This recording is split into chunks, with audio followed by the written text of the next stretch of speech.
Hey guys, I'm Michael Allen for TravelCostaRicaNow.com. Guys, unfortunately, this video has nothing to do with Costa Rica, but I feel very compelled to do it anyway. I'm not sure, maybe it's because that actress Leah is talking about Scientology, and I had a pretty interesting experience with Scientology. I don't know, I just feel compelled to tell you my story. I'm not sure why, but I do. Hopefully, maybe, I don't know, it'll help somebody or something. But anyway, back in 1980-81, I was 21 years old.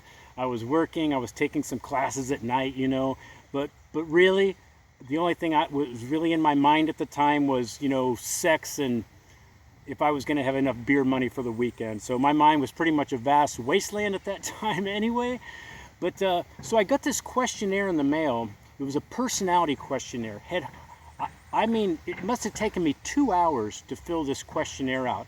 Are you an introvert? Are you an extrovert? But all these questions, I thought that was kind of cool. You know, I could kind of find out what kind of personality I had. At the time, I didn't know it had anything to do with Scientology. Now, I looked later, and at the very bottom of the last page, there was little tiny lettering that did say something about Scientology. But at the time, I didn't know anything. Well, it took me, I think it took 2 hours to fill it out.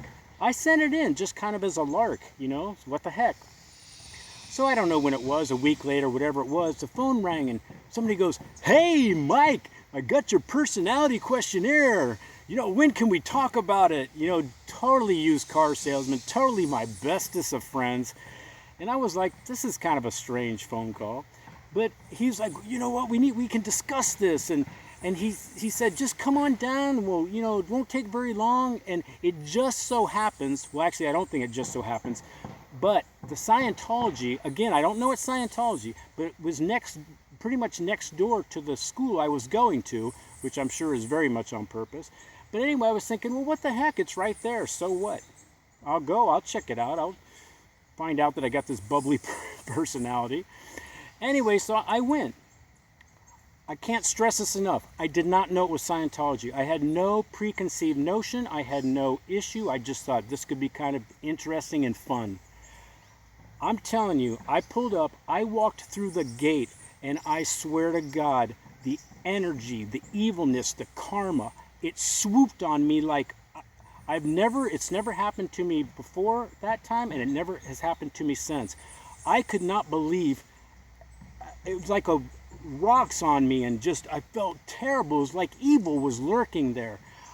I don't even know why I kept going. I don't know, maybe it was because at the time I said I would, you know, be somewhere, and I'm supposed to be somewhere, I don't know, respecting things, I'm not sure. But I went inside, even though everything told me not to go inside. Everything inside me was saying, don't go in there, don't go in there, evil's there. And again, I knew nothing that it was Scientology. I go in, and there's a bunch of 20-somethings with blue blazers on, all having the same suit, walking around, looking busy. And I swear, I'm not making this up, their eyes were glazed over. I swear all their eyes were just this glazed, kind of like that. But I sit down, and they say, hey, you know, I tell them who I am, and they're very polite. Well, they take me into this room.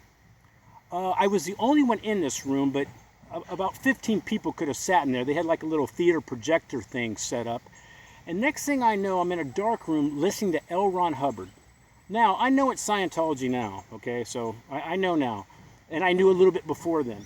But I'm telling you, I'm not saying they had that they were thinking this, but in my head, all I was thinking the whole time, I couldn't even hear L Ron Hubbard. Actually, I was thinking, nobody knows I'm here. They're going to kidnap me, take me to I had just nothing but terrible thoughts. I kept looking, you know, in back of me. I was thinking they're going to cut off my head. I swear, I know it sounds weird, but that's the vibe that I was getting. So whatever that means, that's the vibe I was getting. But I sat there. I don't know if it's because at the time I was a pussy. I'm not sure, but obviously, you know, I don't know, I think it was because at that time I was just taught to respect, and, you know, everyone has your best interests, and you don't have to say no, you know, you always say yes. I'm not sure what that was all about, but it seemed to be like I was a pussy back then. So anyway, after the movie, they take me to this girl. She has a little cubicle. She's got the blue blazer on, and her eyes, I'm telling you, glazed over. Like she smoked pot or something. Okay, so she's like, Mike, we looked at your questionnaire, and you have some issues, that we think we can help you out with. And she started explaining these classes and all this stuff, and I'm looking at her, and she could feel I was uncomfortable. Well, I got more uncomfortable when she told, do you guys remember those fruit bowl juice cans? Real hard metal. They came in usually in the you paid, I don't know, little fruit bowls. Anyway, they were painted black with wires hooked to a meter, and she wanted me to hold these cans. I think Scientology calls it the O-meter, I'm not sure. I wouldn't touch them. That's how bad I thought. I didn't know what I thought. I didn't know if I thought they were going to shock me, but she knew I was very uncomfortable. I actually said this. I said, so she goes, well, what's wrong? I go, I got to tell you, you guys remind me of the Moonies. Now, do you remember the Moonies? I don't know if you guys, some of you may not remember that. That was a pretty kind of big cult back then, the Moonies. Would you like to buy a flower? Anyway, so she could see I was uncomfortable. I just wasn't feeling this. I was like, she was telling me I was kind of messed up and I needed help, which probably was true, but so she wasn't getting anywhere with me. And she finally takes me to the upper guy, the manager of her. It's kind of like a car salesman. When the car salesman just can't get the deal done and they have to bring in the closer. Well, they took me to the closer, and he literally goes, Mike, you are screwed up, and we can help you. Do you want help or do you not want help?